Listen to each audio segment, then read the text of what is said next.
Hello, everyone.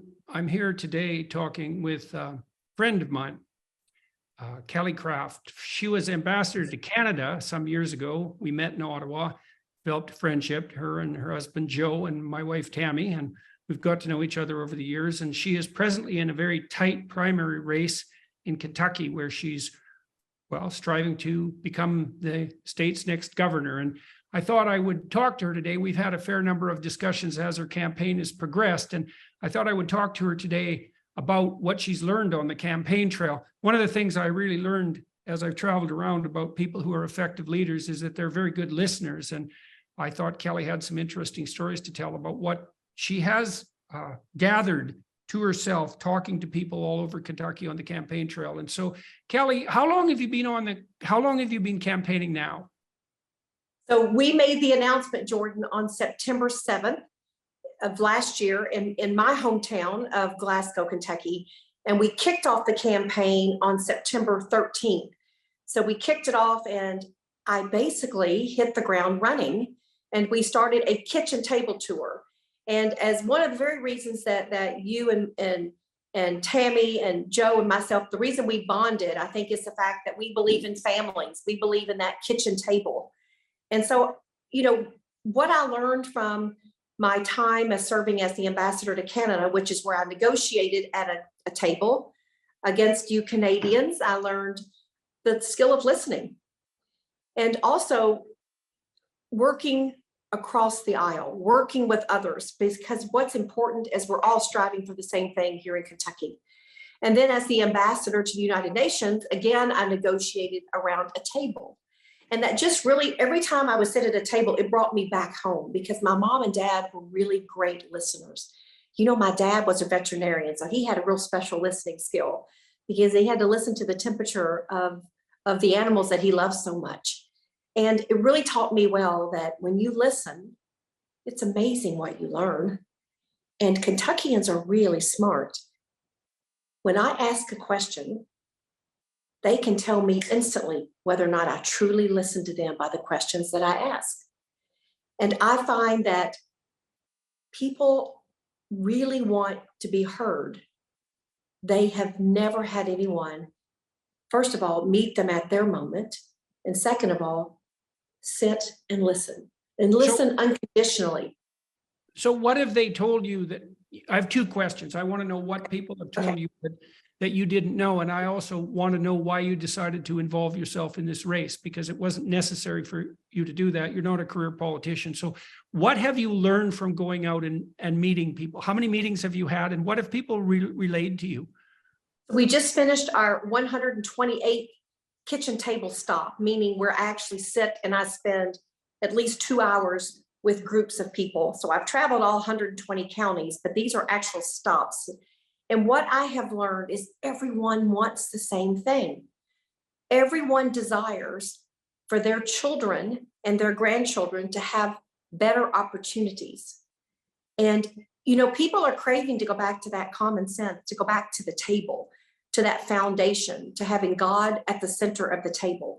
No matter where I go, no matter the size of the table, no matter the condition of a home, no matter if it's in a little cafe or a farmer's truck stop, the message is the same.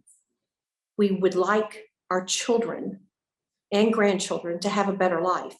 And we also want their education. We're very concerned. Everyone is concerned about their children's education, and teachers as well. I've sat across the table from farmers to teachers to doctors to single moms to grandparents to truck drivers to you name it, bus drivers, cafeteria workers. Everybody is concerned about education, because so well, it is there. That's the future of my state, is having individuals that are educated with skills and knowledge. So why do you think, not active. Why do you think education has become a particular concern of Kentuckians? There's all sorts of other issues that might be on people's minds. What's going on the education front that makes that particularly germane? Well, our governor consciously shut down our schools. After the first 2 weeks, we were all very unsure about COVID, but then he continued, and we've had We have a mental health issue with our children. We have a loss of learning that we really won't even see the consequences for many, many years. And that's affecting, obviously, our workforce. It's affecting the fabric of our community. And so parents want their children to learn skills and knowledge. And they want their kids really to have reading, arithmetic, and writing, and cursive. Let's talk about cursive. They want their kids to go back to the basics that help the parents achieve the American dream. So I look at this as achieving Kentucky's dream, Kentucky's promise. And I see a revival. I have felt a revival. And the more I listen, the more I hear it. People want to go back. They want to go back to what they had. And if we're not careful, the generation that it's not just about this election, Jordan, I'm running for generations to come. But these generations of young adults, they're not going to know what they've lost because they've never had it. That's why it's so important that in the next few days, it will determine Kentucky's future in the next few decades. So everybody wants education. Everybody wants better jobs, better paying jobs, better opportunities. And everybody wants to make certain that we prevent these deadly drugs, this fentanyl especially, from coming across the border in Mexico, coming up. And Kentucky's a border state. Every state's a border state when it comes to these deadly drugs, especially fentanyl coming into our state. I know when I was in Canada, we had that issue of the illegal drugs coming from China into Vancouver. So it's everywhere. I mean, it's a national crisis in the United States. It is a crisis in the state of Kentucky. The number one cause of death between the ages of 18 to 49 are overdoses. So if you look at that age group, you would say that's our age group of young adults that are going to be educated, to be part of society, to be able to promote conservative values, to promote the Constitution, to promote quality, to have children, to purchase homes. That's our age group. That's our workforce. That's the age group that's going to build our state. We can't allow these drugs to continue flowing. And Biden just lifted Title 42. So now the border is just overflowing with illegals, and they're carrying this deadly fentanyl over the border from China. So what do you envision yourself doing on the education and let's say the drug patrol front that would differ from your competitors in this race, and that would differ from what has been on offer to Kentuckians so far? Well, I have to say my message has resonated because I've been telling, just explaining to people on my first day of office, what I will do is after I take the oath is I will write an executive order to our legislators, and it will be asking for them to ratify, to reorganize the Kentucky Department of Education. And that means I'm going to take it apart and put it back together. And then I'm going to ask our very woke left ideology commissioner, Jason Glass, to resign, or I'll do the right thing and I'll fire him. But he's heard my message because he's looking for another job. So it is resonating. And, I talk to teachers. This is graduation month. And these teachers spend their careers focusing on how they're going to equip their students to walk across that stage, receive that very important diploma that, by the way, teachers from kindergarten all through 12th grade have a little bit to do with that diploma. And, inside that diploma are hopes and dreams and a goal, a vision to reach their full potential. And let's just give them a vision. That's better than nothing. So but let's be on the other side of that, right? Let's catch them on the other side. What is your vision of a revamped education system in Kentucky? And what do you think that could offer the people whose support you're asking for? And if things were better in Kentucky, what would it look like? Well, it's going to look like we're going to engage our teachers and our parents in how we're going to reformulate the Kentucky Department of Education. We have to make certain that the people that are there that have been silenced, there's some really good people there. They've just been silenced, that we can work from best ideas. But, I just want to throw open the Capitol doors, and I want to invite all these parents and grandparents and teachers, educators to come in and let's work around their ideas, because it's their voices that have been loud. And when voices are loud enough, that's the way to follow. That's the way to lead, is through their voices. And I'm listening. So we have to engage the stakeholders. The stakeholders are our parents, our teachers, because that's the future for our children. So your conclusion as a consequence of talking to all these people is that the primary concerns of Kentuckians are focusing themselves around the issues of education, opportunities for the children, but also the danger that's presented on the drug front. And are there Yes. other issues that have come up as well? And are there a couple of stories that really stick in your mind that make the points that you've been describing? Absolutely. I have teachers and parents. I have a parent from Woodford County High School. This is Woodford County, Kentucky, in Versailles. They called me about a book that's being offered by audio in their library for high schoolers. It's actually recommended for 14 years and above. I can't read from that book on any social media or TV or radio because it is a violation of the FCC. Yet it's recommended for ages 14 and above. I had a parent call me from Lexington whose child goes to Cassidy Elementary School, and they brought home a book called The Crayon. And the mother said, that's great. It's recommended for ages 3 through 7. So she began to read it and she shut it. It's about a crayon that's not really for certain that it wants to be a crayon. So she called me and she said, could you please come get this book? So I'm having parents and teachers out of concern because they don't want to be forced to teach something they don't believe in.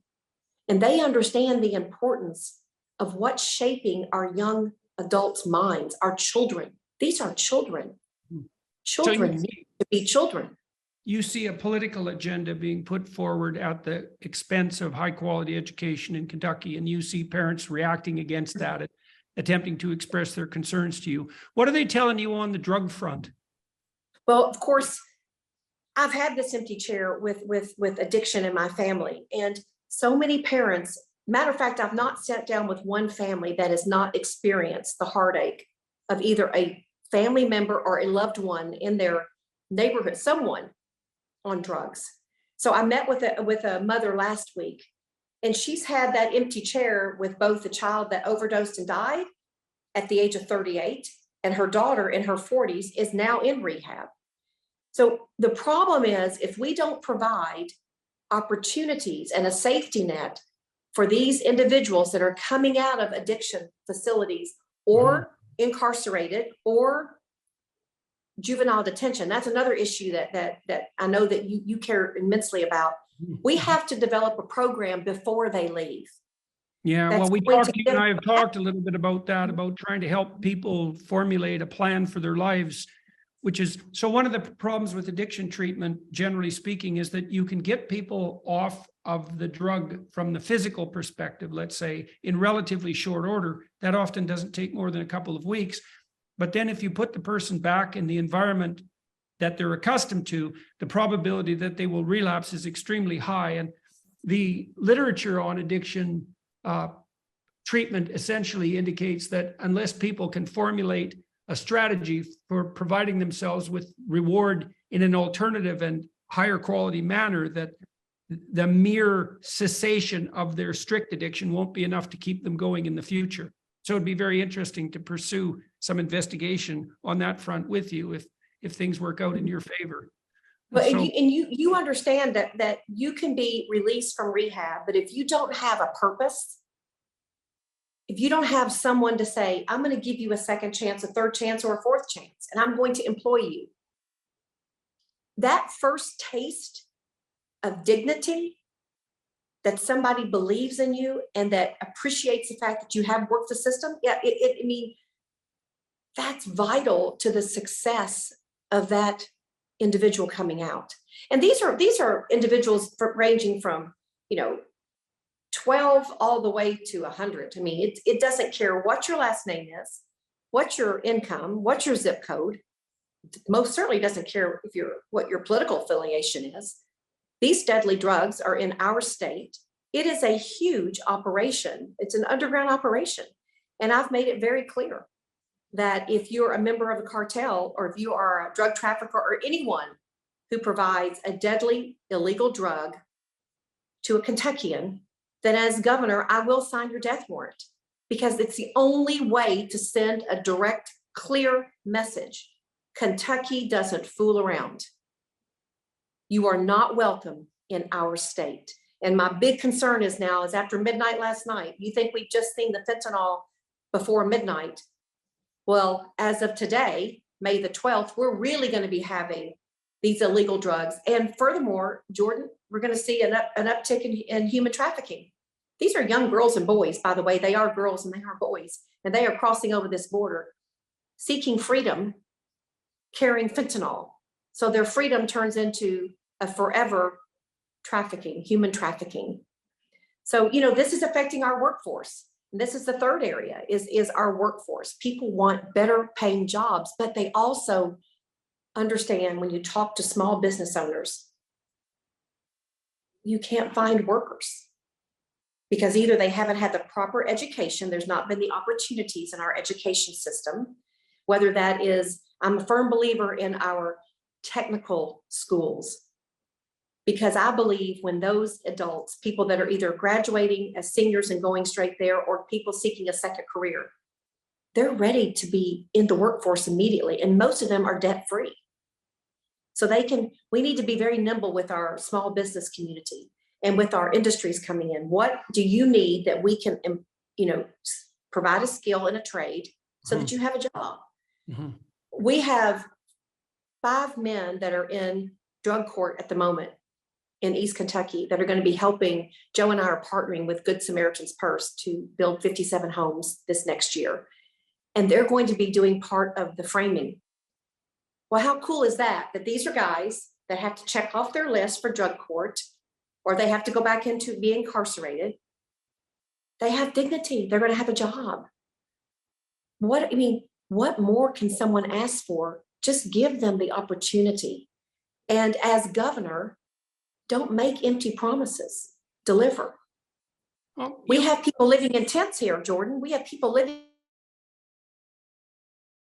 2.5 years ago. I'm not going to promise anything I can't deliver on. That is one thing is my opponents have had years in political office, years to eradicate this deadly illegal drugs coming into our state, years to try to build up our workforce, and certainly years to tackle this woke left insane. It's insanity what's going on in our school system. And these are kids. These are kids' minds. So I'm going to tackle it. I've never done this before. I'm not looking for a job, but I see one that needs to be done. And if you listen, their voices are loud. So it wasn't obligatory for you in any sense to pursue a political career. You've had an illustrious career in other domains. And you certainly have the resources to do whatever you want in your life. And so what is it, do you think, that drew you into the political sphere? It's a relatively grueling enterprise. It presents people with a fair bit of risk on the personal front. Politics is a rough game. It's a reputation savaging game. Why do you think that it was appropriate for you to enter into the political fray? And what's calling to you personally on this front? Joe and I have lived the American dream. Joe is from Eastern Kentucky, from Perry County, from Hazard, Kentucky. He started out at the age of 7, mopping people's homes from floods. Those were his first jobs. So he remembers very early on. He also remembers when they had a war on poverty and what that did to people is that took away their will. It took away their dignity. So Joe remembers this, but yet he worked hard. He had people that believed in him. He had people that gave him a very simple purpose, a vision. And with that simple vision, with every step that Joe would accomplish, there was someone there to take him to the next step. I've achieved the American dream. And so we decided, and yes, you're right, we could be doing anything, but what's more important than to give back to the state that gave to you? And every day, Joe and I signed a pledge in 2012 to give away our net worth. And we're going to do that. And we're investing in impactful ways in Kentucky. And I've always been a results-driven leader. I see a job that needs to be done in our state, and I can do that job. And shame on me if I don't. And Kentucky is craving a revival starting at the family unit. Families want to have God back in their homes, in their schools, in their government. They want to have less government. You want to be able to do more with less. So let's be efficient. Let's be effective. For goodness sakes, let's be accountable. So what do you need people to do if they've heard you today, or if they've heard you in other places and at other times, and they want to support your endeavor? There's some crucial decisions for people of Kentucky to be making in the upcoming days and weeks and months. What do people need to do if they want to support you in the short term, and what could they conceivably do to be involved with your campaign? Well, what we'd like to do is get out the vote. Voting it was 11th, 12th, and 13th of May, and then election day is May 16th. So please get your family and your friends. Those of you who are undecided, just think long and hard about whether you want a politician who is looking for the next office. They always look to be elected to one office just to get to the next one.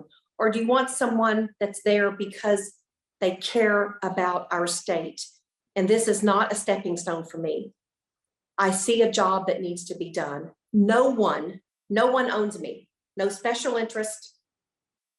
No one in our Washington establishment is going to be in my office in Frankfort. And I'm going to put God back in Frankfort. We're going to have a revival.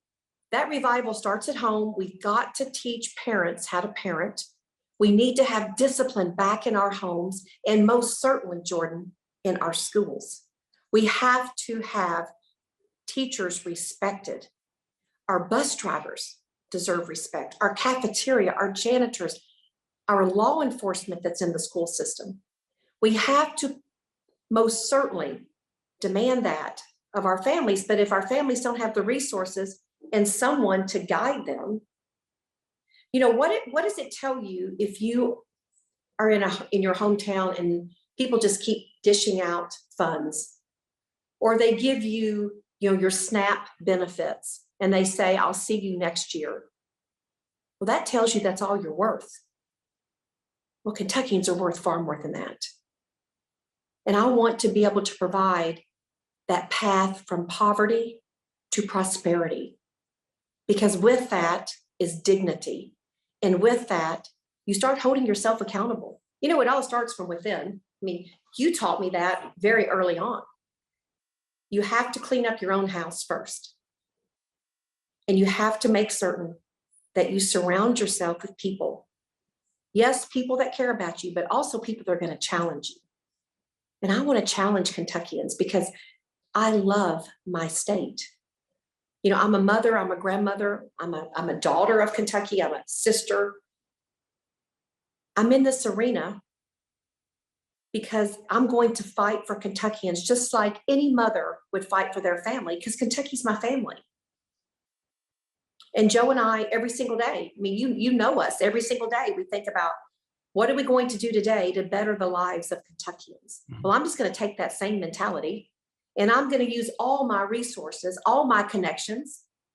I know you and I and Joe and Tammy have been talking about what we can do for people that are incarcerated here together, to get them back in that workforce, what we're going to do for young adults. I'm going to pull in all of my connections because I have the respect from business leaders, from thought leaders, from world leaders, and from governors. I'm going to use all of that. And I'm going to build up Kentucky. We're going to be in the top 10. And in the top 10 means in the top 10 of pride, of dignity, of producing young adults that are going to be part of making Kentucky great, of making America great. You're going to want to move to Kentucky, by the way. Yes, you are. Well, it sounds like it's going to look pretty, what would you say? It's sounding pretty good in contrast to Trudeau's Canada at the moment. Exactly. Well, we are going to honestly have a revival here. And that importance. It's just that it starts with one person. It starts with a very strong faith in God. and believing in people, but holding people accountable, because Kentucky can do better because we are better. It just takes someone to say, I'm going to hold you accountable. I'm not going to ask Kentuckians to do anything that I haven't already done or that I wouldn't do it with them, because we're in this together. And I hear people. I'm listening. Is there anything else that you want to bring to the attention of voters at the moment in Kentucky, or anything else you want to call on them to do before we close? Well, I think voters need to be really paying close attention to what happens and just think about the future. And they need to understand when they vote for Kelly Craft, they're voting for someone who is not a career politician. I'm not talking at them. I've been listening to them. I've traveled the state. My work ethic is second to none.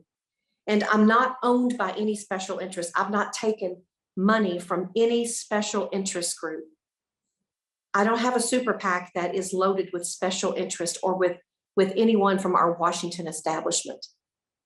I am going to be governing by what I've been listening to, and that everybody deserves a better education for their children and grandchildren, better quality of life, more money in their wallet and pocketbook. And my goodness, we've got to say no to any illegal drugs coming into our state. So we've got to have to make certain that we elect Kelly Craft for governor, and then we focus on electing a conservative president to bring back those policies that kept America safe, that kept America prosperous. And for goodness sakes, it keeps China, the Chinese Communist Party, out of coming into our country. All right, Kelly. Well, thank you, Ambassador Craft. I'm wishing you the best in the conclusion of your campaign. I hope that you can deliver to Kentuckians what you have promised to deliver to them, and that strengthens your state immensely and helps the people that you've been listening to. And so, thank you. You bet. Thank you, Jordan. You're always welcome to Kentucky. You are already a Kentucky fan. You have been to the Derby. I mean, that is as Kentucky as it can possibly be. And we would love to have you back. And I promise you, you're going to want at least to have a home here in Kentucky. I'm going to win you over to Kentucky. Sounds good. All right, Ambassador Craft. Thank you very much for that. Thank you, Jordan. Yeah, you bet. Thank you very much. Thank you.